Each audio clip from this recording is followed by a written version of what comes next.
Idol Cavitex naman papuntang Quiapo Church by Skyway. At yun kabiyero, maraming salamat po sa request mo. At shout out na rin po sa iyo kay Idol John Mojica. Ay paano? Bahala ka na.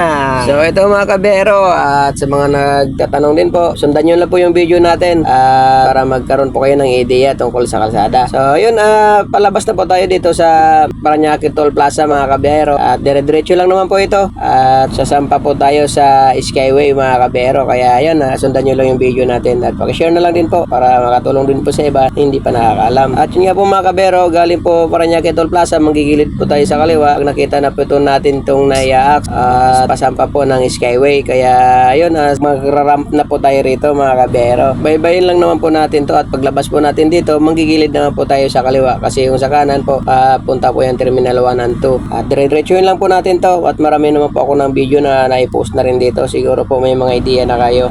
Dire-diretso lang naman po ito. At dito po sa toll gate na madadaanan natin, nasa kaliwa po yung no RFID o magka-cash mga kabero, mag-cash lane mga kabero. At paglabas po natin dito ay dire-diretso lang naman po natin to. At pagdating po natin sa merge na to mga kabero, dito po tayo papasok sa Malacate, Balintawak o pa Inlex, kasi yung sa kanan po na yan, mga papunta po yan sa south. Kaya dito po tayo papasok. Ayan po, Makati, Balintawak. Kaya po papasok na tayo rito. At pag nakapasok na po tayo sa Skyway mga kabero, ito po pinakatip ko sa inyo. Sumagad lang po kayo sa kaliwang parte, manggigilid lang po kayo sa kaliwa kasi nasa kaliwa po yung exit ng Nagtahan mga kabiyahero. Nagtahan po pala ang i-exitan natin na sa Skyway rito kung kayo tayo po ipupunta ng Quiapo at mga papuntang Sampaloc sa Manila. So ayun, baybayin nyo lang po ito hanggang marating nyo po itong exit ng Nagtahan. Ayan po, nasa kaliwa po. Yung padiretso po mga papuntang norte po yun. At ito po, Nagtahan exit mga papuntang Manila po ito. At sa exit po ng tollgate dito mga kabiyahero, nasa kanan po yung no RFID o yung magka-cash. At pagkababa po natin dito sa Skyway, dito lang po tayo sa gitnang linya mga kabiyahero. Wag po tayo sa kaliwang gilid, gawa ng left lane master drive po yan dyan. Dito po sa intersection ng Guanzon Street at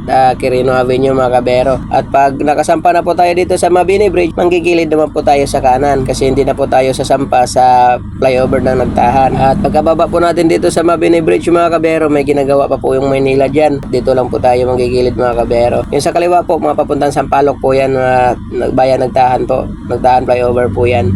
Tayo po ay dito na po tayo sa CM Recto, manggigilid sa kaliwa. At bago po mag-intersection mga kabiyero, manggigilid na po tayo sa kaliwa kasi kakaliwa na tayo sa Ligarda. At ayun po, kakaliwa na po tayo dito sa Ligarda mga kabiyero. Huwag po yung sasagad sa pinakakaliwa, dito po tayo papasok. Yan, dito po yung Paligarda kasi yung sa pinakakaliwa doon, unang kaliwa po ay pa Malacanang po yun mga kabiyero. Kaya tayo po ay dito po tayo pa Recto. At baybayin lang naman po natin itong mga kabiyero. At pagdating po natin dito sa Figueira Street at Ligarda Street corner o intersection, dito po tayo sa pinakagilid sa kanan para hindi na po tayo mag-aalangan mga kabero kumanan doon sa Recto at intersection naman po ng Recto at Mindiola mga kabero. Para hindi na po tayo mag-aalangan, dito na po tayo gigilid sa kanan kasi right lane must turn right po yan dyan at turn right anytime with care. At yun, fast forward na lang po natin mga kabero. At pagkakanan na po tayo dito, diretsuhin lang naman po natin to itong Recto mga kabero. At ito na po mga kabero, kung napansin nyo na po ito dito po sa station na to na Recto, tapat po to ng Isitan Mall mga kabero. Manggigilid kayo dyan sa kaliwa at para dyan na po kayo mag-U-turn dyan sa kaliwa mga kabero. Dyan po kayo mag-U-turn at pag nakapag-U-turn po kayo dyan, kakanan po kayo sa gilid sa Isitan Mall, Quezon Boulevard. Papunta na po yun sa simbahan at mga papunta kung kahit saang parte po ng Quiapo mga kabero. At tayo po ay didiretso na po tayo dito. Papunta po tayo sa Binondo. Kaya yun, hanggang dito na lang po tayo. Maraming salamat. At kung nagustuhan nyo po yung video, pakishare na lang din po para malalaman din po ng iba na hindi pa nakakaalam. At hanggang dito na lang po tayo. Maraming salamat at ingat.